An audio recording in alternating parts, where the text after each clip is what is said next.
Төрөлгөндө ушундай төрөлгөндө ойлошот окшойт. Бизге ошо күйөөмөгөбүзгө бир 5.000 пенсия алабыз. Атамды ойлоп көздөрүңдөн жаш чыгып, балбалактай бар жогуңду унутуп.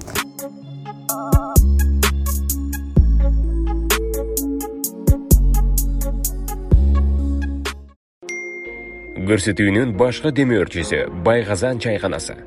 Салам достор, аты жөнүм Назира Бердигулова. Даам программасы менен бүгүн биз баарыбызга белгилүү болгон визажист жана блогер Айзаданын үйүнө конокко келдик.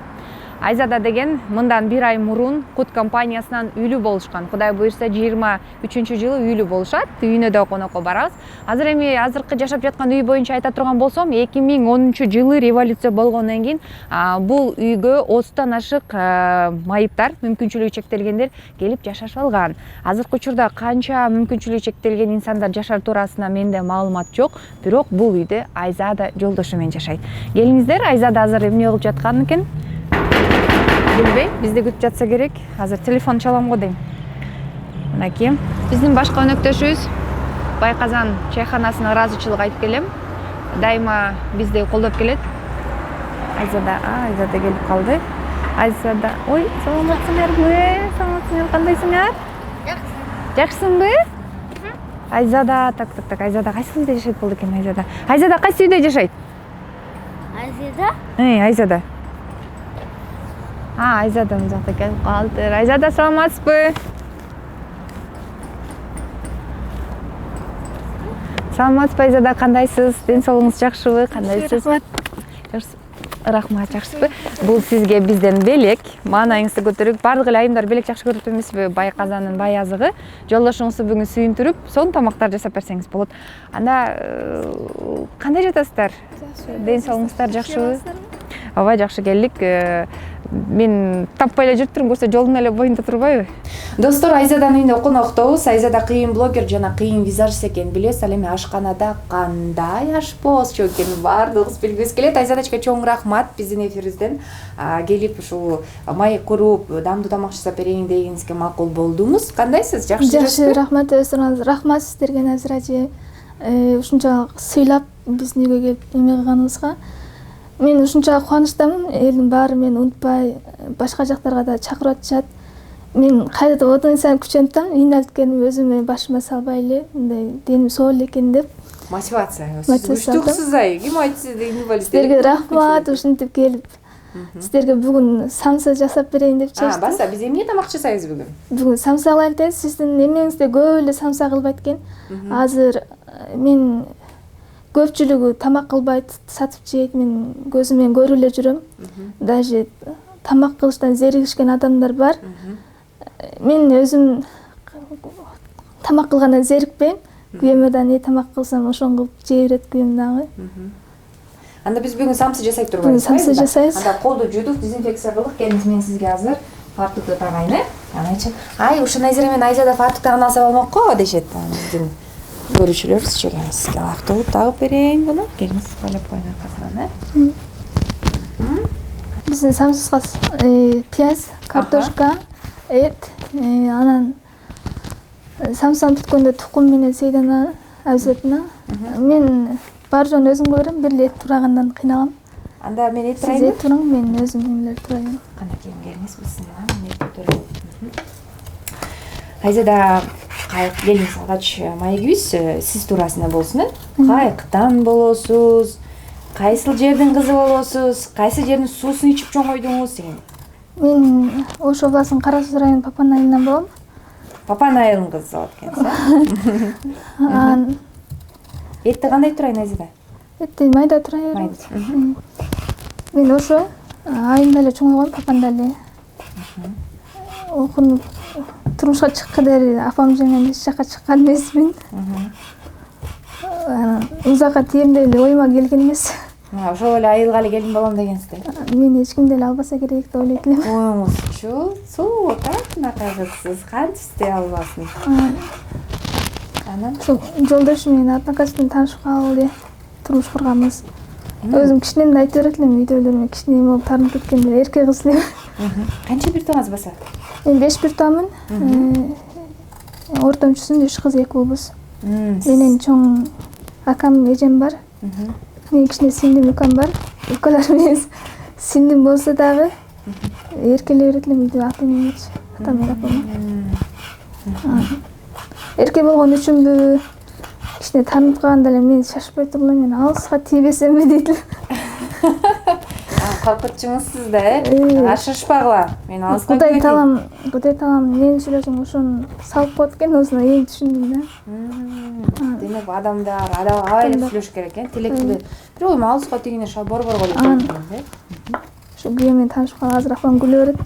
Тилеген максатыңа жеттиңби деп. Ата-энеңиз айылдады, Ата-энем айылда. Апам өзү да повар болуп иштейт. Апаңыз ашпозчу, Атаңыз какта иштейт? Атам үйдө эле. Атам операционда ошо. Үйдө? Эжелериңиз турмушка чыгып, байкелериңиз үйлөнгөн, Байкем өзү менен бир жаш чоң эле. Эжем турмушка чыккан 4-сыныпта ренжип калды.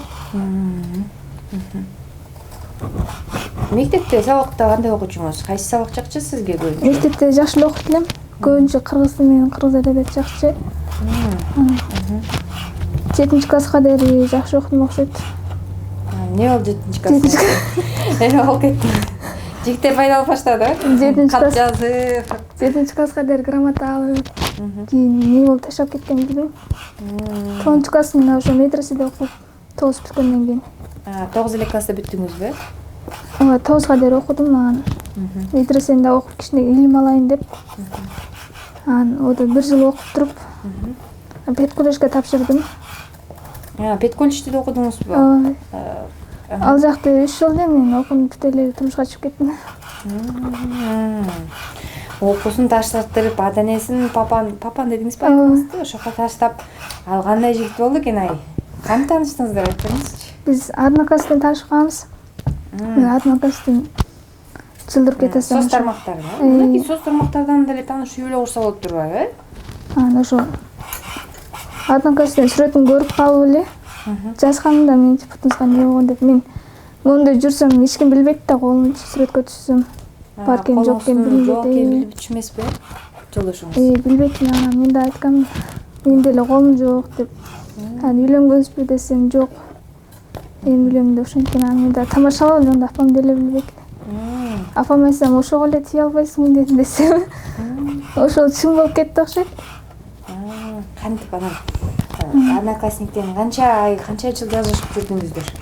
Однокласстан 1,5 ай эле сүйлөштүк. Анан жигитиңиз айылыңызга келдиби? Колуңузду сурап. Ошо өзүм да таң калдым, өзүбүз биз бир да жолуккан эмеспиз. Жолукпай эле Однокласстан сүйлөшүп отуруп, WhatsApp'тан сүйлөшүп эле. Жолукпай эле сиздин келип колуңузду сурадыбы? Бул жакта эле өздөрү чыгып эле апам менен сүйлөшүп аткан. Баары тийбейм деп ошентип эле кыялданып жүрдүм. Кийин сет кылып жүргөндө эле ыйлаганымда мен чындап турмушка чыгып атамбы. Неге турмушка чыккыңыз келбеди? Мен колуман үй ала берет элем. Мен барганда иш кыла албасамчы деп.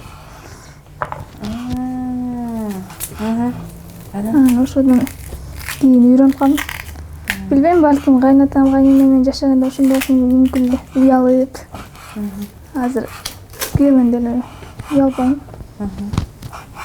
Жолдошуңуз майып деп аткансыздар?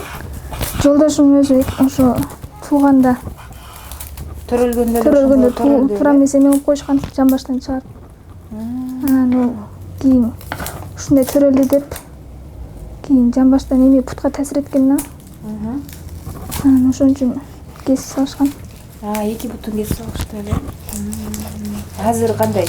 Азыр протез менен басат. Эмне иш кылат? Үйдө мен кыла албаган нерселериме жардам берет. Көбүнчө мен эт тура албайм да, ошону күтүп отуруп бир жака чыгып кетсе да.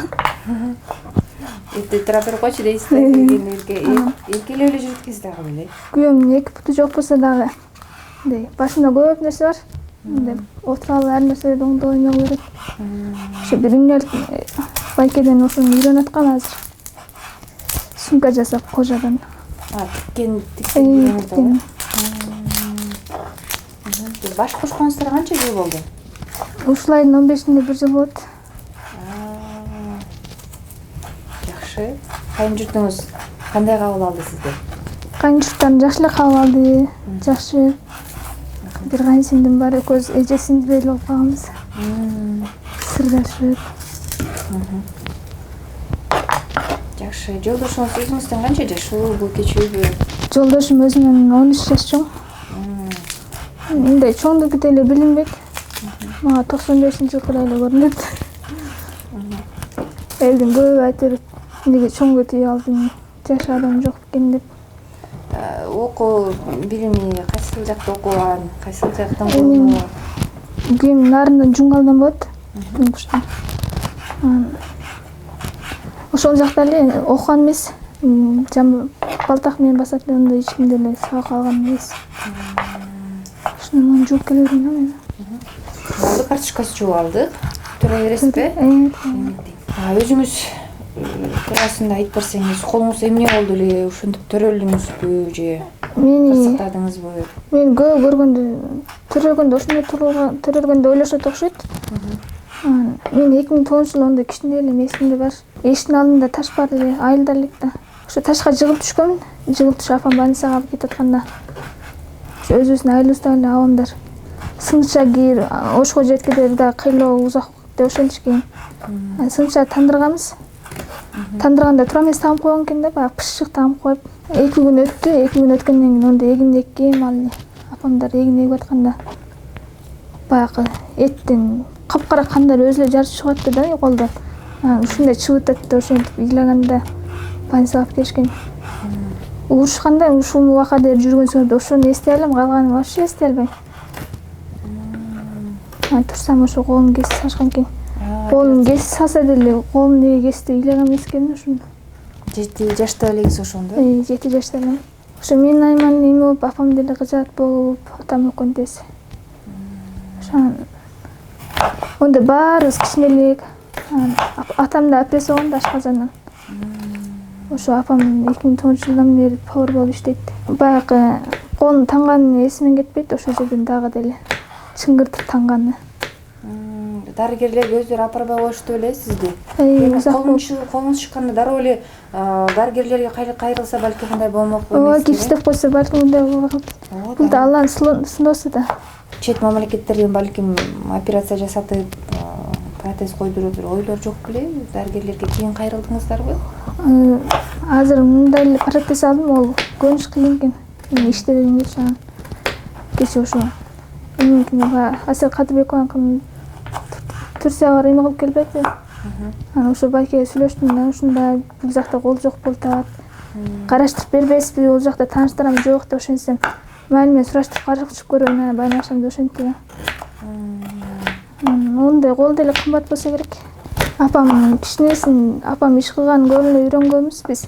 Апам эч кимибизге үйрөткөн эмес. Апам жок кылбай дей берет эле. Мен кылгым келе берет эле да, кичинен эле иш кылып, тамак, камыр жайып. Жок сен кыла албайсың, кылбай деп эле атам экөө ая берди. Аяшчы да сизди? Аят эле. Камыр жайганда мындай жайбайт элем. Апам жайып атканын көрүп, мындай бир нерсени көрсөм шарчат деп калдым. Ошо баарыбызга үйрөткөн эмес, өзүбүз эле эме кылып. Өзүңүз эмнеге кызыгасыз Айзада? Өзүм көп нерсеге кызыгам. Кыялыңызда жактырган кесип? Кыялымда жактырган кесип? Ушундай болом деп, мындай кичинекей эместеп педучилищеге тапшырганыңызга караганда мугалим болгуңуз келишип окшойт. Мугалим болгум келбейт эле. Мен доктор болом дей берет элем. Кичинекей элем, жаш келем, анан кийин чоңоюп эсиме келдим. Мен бир колдоп болсом кантип доктор болот элем деп. Мага эң оң нерсе ошо мугалимдик оң нерсе болду да. Бекерликте отурбайм мен. Жок дейин ушак окуйм деп. Окууңузду таштап койдуңуз анан?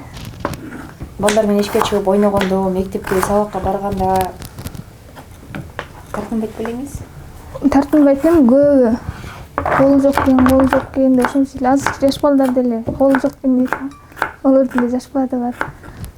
Кулагым албайт элем. Неге уялам мен?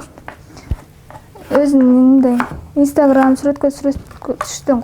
Уялат элем, кечээ турмушка чыккандан бери уялбай калдым. Дүйнө жүзүнө бир эле инат мен болсом керек деп эле.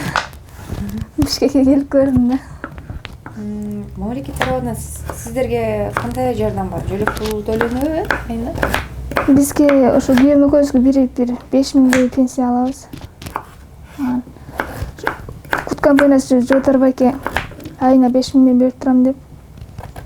Баса, мен бир маалыматтарын окуп калдым эле. Сиздерге кут компаниясы үй берди депчи. Кандай шарттарда сиздерге үй берилди? Кат жолдодуңузбу же алар өзүнчө бир иш-чараларды өткөрүп турушат го балким? Бизге ошо күнү ондо мен күйөөм жаным эшикте жүргөн окшойт эле, анан күйөөмө чалып бер. Ушундай квартиралар ойнотулуп атат. Балким силер да илешип калатырсыңар, документиңерди жөнөткүлө деп ошенткен экен. Жолдошуңузга. Анан бул мага кийин айтып атпайбы, ошодон мен күтүп кут компаниясын өлө карап. Анан 5 адам утуп алды го. Пиястыруу берейинби? Ошону мен өлө ыйлагам да. Бизге үй жок экен кайра. Ой, туруп турчу. Жыйынтыгы чөйлекте ошентип. Ошо күнү уктабай карап, кайра эртеси ошолор менен кайра мүмкүнчүлүгү чектелгенде ойноттубуз. Анан ойноткондо башка эже утту. Анан ошонун ичинде дагы бизге беребиз деп ошентип чалбай атышат го, дагы деле бизге алдап коюптур деп ошенткенби. Жаман сабырым жок дейт. Аялсыздар. Анан мен кут компаниясына жазсам, эртең саат 12-ге келиңиздер деп ошентип. Анан барып каалаган жериңерден тандагыла деп ошентип документин алып. Сен атыңа эме болорсуң деп күйөөм мен атыма жаздырды документтерди. Анан Жотор байкеге рахмат, биздин айылыбыздан экен, ону мен деле билген эмесмин. Анан ошо үй берип. Канча бөлмөлүү батир берди? Бир комната берди. Элдин көбү эле алдайт, үйүңөргө кирдиңерби деп көп сурайт. 2023-жылы бүткөн.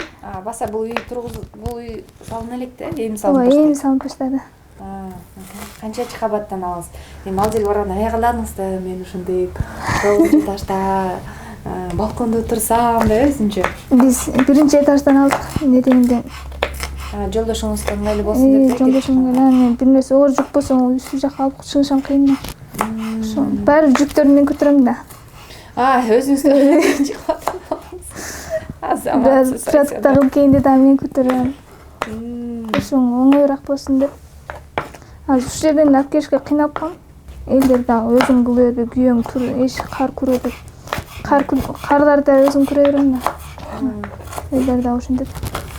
Эхого путуңар жок болгондо түшүнөт элеңер десем, элдер түшүнбөйт дагы деле. Мага мындай иш оңой эле да. Эч зерикпейм. Мындай иш кыла бербедим деп күйөөм дагы сен алганыңа эч өкүнбөйм да дейт. Жакшы көрөт да жолдошуңуз. Леското турган же балтак менен баскан болсом, экөөбүз да путтан болсо кыйналат деп күйөөм ошондойт да. Азыр бириңиздерге жеңип, бири-бириңиздерге жөлөктү аяк болуп колдоп көрсөтүп турбайсыздарбы? Балалуу болууну пландап жатасыздарбы? Пландап жатабыз. Дарыгерлерге барып, пикир алышып, консультация алып көрдүңүздөрбү? Болот экенби? Болот деди, жакшы эле деди, анан кичине суу өтүп калган экен. Ден соолугуңуздарды текшерип көрдүңүздөр, Баары жөө жакшы эле экен деп ошентти. Жакшы. Элдер дагы ар кыл сүйлөшөт го, мен Инстаграмга кирип да өткөндө бирөө жазып атпайбы? Бунун колу, күйөөсүнүн эки путу жок болсо, каякта боюнда болмок эле буну деп ошентишип. Элдин оозунда элегичип. Пиязга сайылай чыккан деп баштады. Жакшы, негизи дарыгерлер менен кеңешип, дарыгерлер айткан кеңештерин угуп, мен ойлойм, эмнеге болбош керек болосуздар, Кудай буйруса.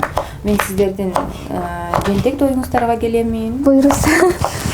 Кудай буйруса, 2023-жылы үйлүү болот экенсиздер, үйүңүздөргө келем, Кудай буйруса. Жакшылыктын баары калды да, Айзадачка. Келиңиз, мынакей биздин фарштарга даяр болуп калды, эмне кошосуз? Өзүңүзгө ылайыктуу татымдарды кошуңуз, Мынча жетеби? Сиз кандай жакшы көрөсүз жегенди? Аз эле кошосуз го. Аз эле кошоюн, Көбүнчө үйдө эмне тамактар жасалат Айзада? Жолдошуңуз эмне тамагыңызды жакшы көрөт? Көбүнчө камыр тамак жакшы көрөт. Ошон үчүн камыр тамакты серпий кыла берем да. Эмне тамак кылсам тандабай жейт. Тандагандар да бар го. Тамагыңыз жакшы бармакчы болуп турбайбы? Зерпий камыр тамак кыла берем. Биринчи келип баягы келин болуп келгенде камыр кылтам десем, апам өлө күлгөн да, камыр кылсам сууна кылган. Камыр кылтам десем өлө күлүшкөн. Неге? Үйдө эркелеп кылбайт элем. Эмне кантип жаят деп апаңыз болбосо керек деп. Өзү анан камыр кылтам десем өзүң тирилген өзүң болуп калсыңбы деп ошенткен. Жакшы. Азыр эми сиз камырды кандай жаярыңызды багамдап көрөбүз. Билесизби, мен талаасынан бизге бирок эч кимде эме болбойт да. Жаныбызга камыр жайган боюнча биз эч кимге ат салдырбайбыз, билесизби ошону? Баары ушинтишет да. Силер өлө жуука кылып сонун кылып камыр жайып туруш керексиңер деп айтышат да бизгечи. Менин бизде деле таласта 5 бармакта көбүнчө элечи. Экөөнүн бирине эле 5 бармак, гүлчет ай дегендей суу майдан аралаштыра алат экенбиз. Мен бирок суу май кошпойм, биринчи кеңеши менен аралаштырайын. Сиз камырыңызды алып келе бересизби? Мен жай берем да. Сиз жайып. Бул жака качан көчүп келдиңиздер? Бул жака күйөөм 2010-жылы келген. Дегенде 1 жыл болду. 2010-жылдан бери ушул жакта турат.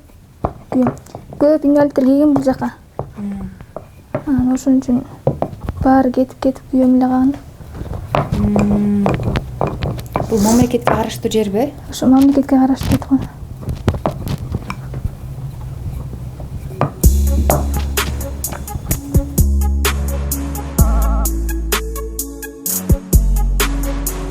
Өзүңүз музыкага кызыгасызбы?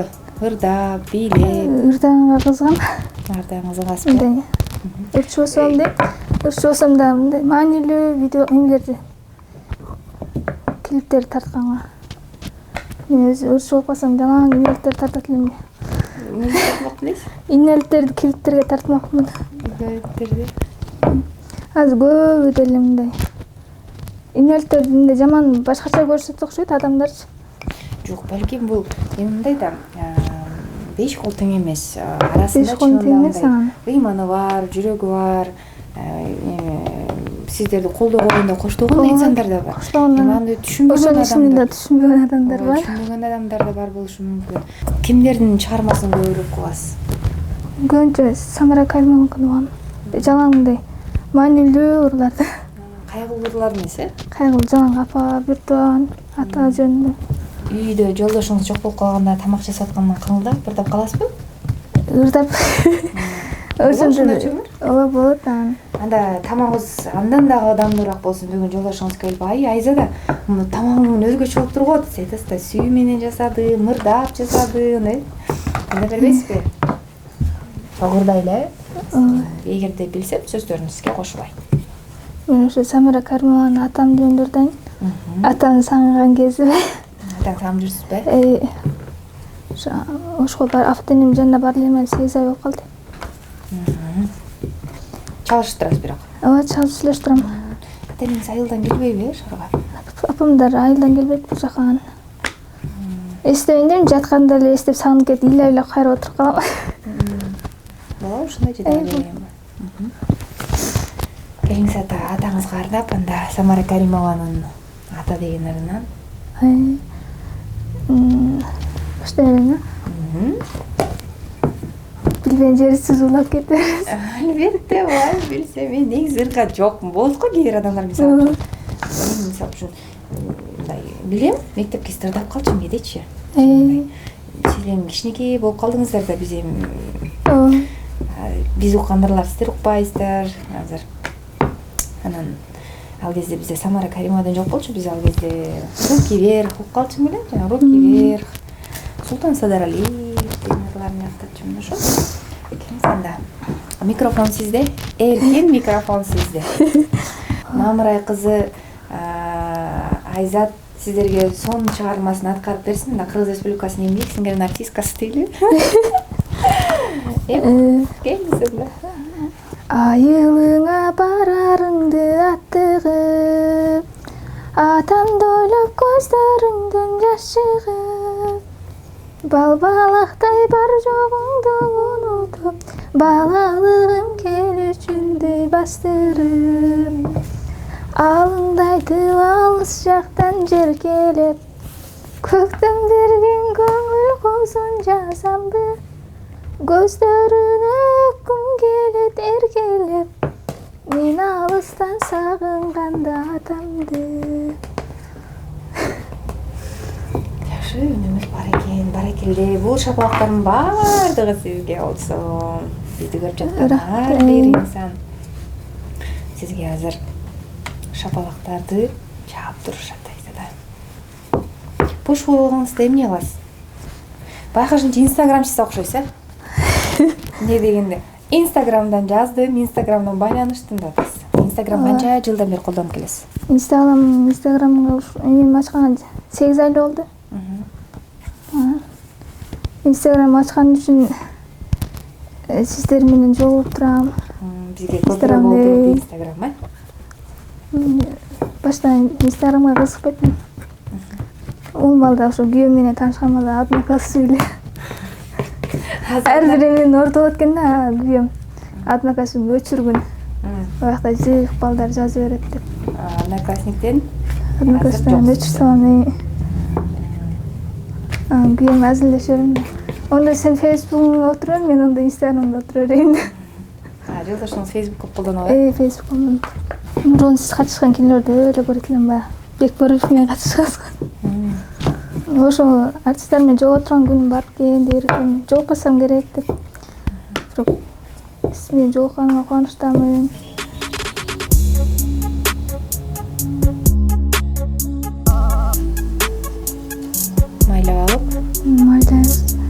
Жумуртканы даярдап койдум, билбейм сиз кандай даярдайсыз, бирок ушундай чалыш.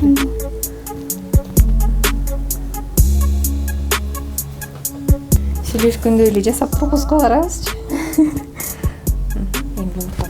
Жумуртка сүйкөзөктөн эме кат ак болуп калат самса. Кызартып бир шыршы үчүн жумуртка сүйкөзгөн жакшы. Мына достор, Айзада көз жасаган самсы дагы даяр болуп калды. Кудай буйрса азыр биз ысып турган мешке канча мүнөткө салабыз? Бир 30 мүнөткө жетпей болуп калат. 30 мүнөткө жетпей бышып калат экен. Аңгыча биз май күздө эшиктен улантабыз. Салып келели.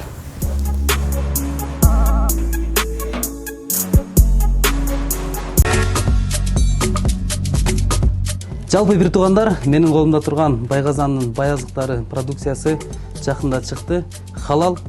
Сиздерге дагы сунуш кылам. Эгерде сиздерге кызык болуп жатса, үйүңүздөргө буйртма берем десеңиздер, жолу эң оңой. Play Marketке кирип, Байгазандын тиркемесин көчүрүп туруп, сиздер дагы буйртма берсеңиздер барат. Достор, мынакей бул үйдү барыңыздар билсеңиздер керек. 2013-жылы революция болгондон кийин биздин ажообуз качып кеткенден кийин бул жака 30тан ашык инвалидтер көчүп келишкен. Бирок азыркы учурда Айзада жолдошу менен турат, жана бул тарапта дагы бир мүмкүнчүлүгү чектеген инсандар жашайт экен. Сиздерге бир сунуштар түштү эле. Ушул жерге көп кабаттуу үй салып берели, мүмкүнчүлүгү чектелген инсандар ушул жака келип жашашсын дегендей, же тескерисинче сиздерди ушул жактан кеткиле, бошоткула дештү эле. Бул жака ондойлор келген жок. Ар бир келе берет. Бул жака мектеп урайын дегенбиз, садик кылабыз, бу жерде эмне жашап атасыңар деп да келишкен.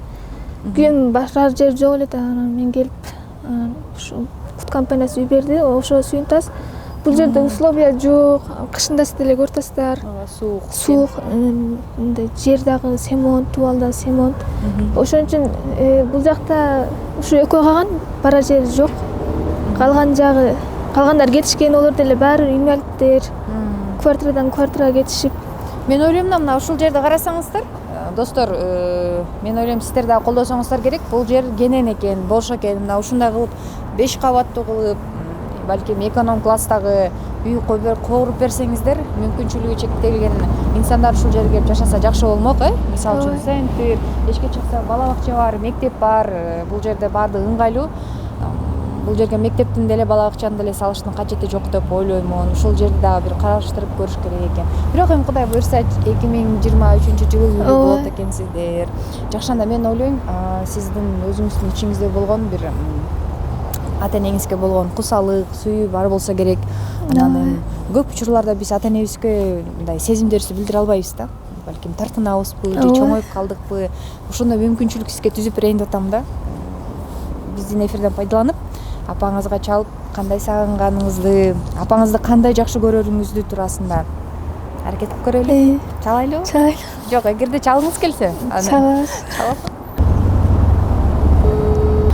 Эжеке, саламатсызбы? Кандайсыз апа? Саламатчыбыз. Кандайсыз? Ден соолугуңуз жакшыбы? Жакшы, өзүңөр жакшы. Рахмат. Айзадан үйүнө конокко келгенбиз. Айзада сиз үйрөткөндөй кылып бизге сонун кылып самсы бышырып берди. Анан учурдан пайдаланып ушул апама рахматымды айтып кетейинчи деп калдык. Анан сизге чалып жатабыз. Кандайсыздар? Ден соолугуңуздар жакшыбы? Өзүңөр жакшы, тынчпыз. Апа кандайсыз? Ушул жакшы. Жакшы, ден соолугуңуз жакшыбы? Иштеп атасызбы, кыйналбай?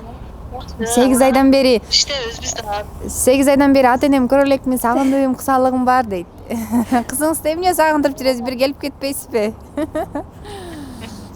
Кудай буйруса жаз келе берсинчи деп атабыз, биз да иш менен болуп. Анан сагындым деп эле кичине мындай телефондо сүйлөсөм ыйла берет да бул. Ошонусунан эле.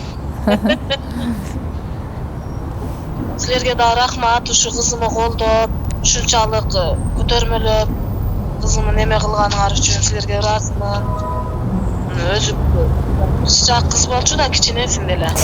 Апа сиз ыйлабаң, апа сиз кайгырбаңчы. Мен ушу Кудай буйруса бактылуу кыз болоп, сизди эч качан ыйлатпайм. Колуман келген ишти жасайм апа деп. Тынбай мен көңүлүм алып жүрчү эле да болчу. Анан Кудай кааласа кызым жакшы ниет жарымырыз. Кудай кааласа сен бактылуу кыз болосуң деп койчумун. Эми Кудайга шүгүр. Эшенесине күбөсү дагы жакшы бала болуп чыкты, түшүнүктүү, оор басырык, жакшы бала болду. Анан өзү дагы акылдуу кыз болчу да болчу. Тырмалаары колунан эмне келсе эле жасай берет эле. Манты түйсөм манты түйөт эле, фарш турасам фарш турайт эле. Ооба. Тандырган нан yapsam дуаланы туп-тумалак тутуп эле анан нандарды теп-тегерек жасай берчү да. Анан үйүнтпөйүн деп эле ичимен айтып койчумун. Кудай буйруса тырышак эле кыз бол Кудай деп. Ооба, кызыңыз тырышчак, жакшы. Үйүнө келдим, үйү таптаза, баары ирети менен. Ошо баарын даярдап коюптур, аябай сүйүндүм. Айзадага чоң рахмат, сиздин тарбияңызга чоң рахмат. Баардык нерсе тарбиядан экен да, көп нерсечи ошол. Ыйлаба, ыйлаба. Сүйүшүп кеттиңби? Ыраазымын. Ушу баардык элге, журтка ыраазымын, кыргыз элиме, ушунчалык кызымы неме кылганыңар үчүн деп ыраазы болуп отурам. Кудай ушу колдоп таясын, ушу сени көтөрмөгөн адамдарга деп. Ушу тырышып неме кылып атып үй бергендерге рахмат деп отурам. Сизге чоң рахмат апа. Бизди барыс багып чогойттуңуз. Сиз бизди баксаңыз эми сизди биз багабыз. Атам экөөңүздөр эч качан оорубаңызды. Ошо. Атасын аябай сагынып. Сиз кичинебизде бизди кандай кыйналып чоңойтсоңуз эми биз сиздерди багабыз.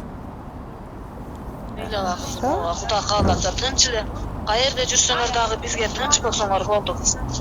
Ушу көз жашыңар дагы кызбай, тынч жүрсөңөр, ден соолукта болсоңор эле бизге ошол чоң бакыт. Атаң деле айтып атат, мен жаз келсе эле кызыма барып келейли. Атасын аябай сагынты Айзада, ошол Кудай буйруса жаз келсин, күн жылысын. Сизге Айзадага сизге сөз берем, Кудай буйруса бүт баарын жакшы машинеге салып, Кудай буйруса сиздерге Айзада сөз түрдө жазып барат, Кудай буйруса мен сени сөз түрдө жөнөтөмүн, жолдошуң уруксат берсе. Анда жакшы туруңуздар, биздин самсыбыз күйүп кетпесин эми. Самсыз күйүп кетпесин. Жакшы туруңуздар, байке салам айтып коңуздар. Жакшы, рахмат.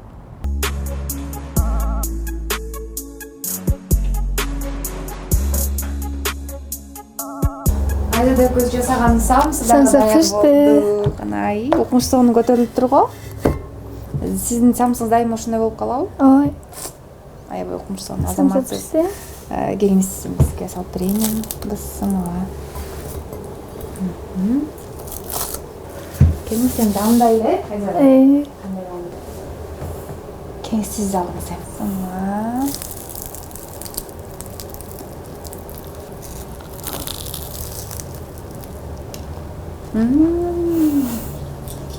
Ким Азамат? Айзада Азамат.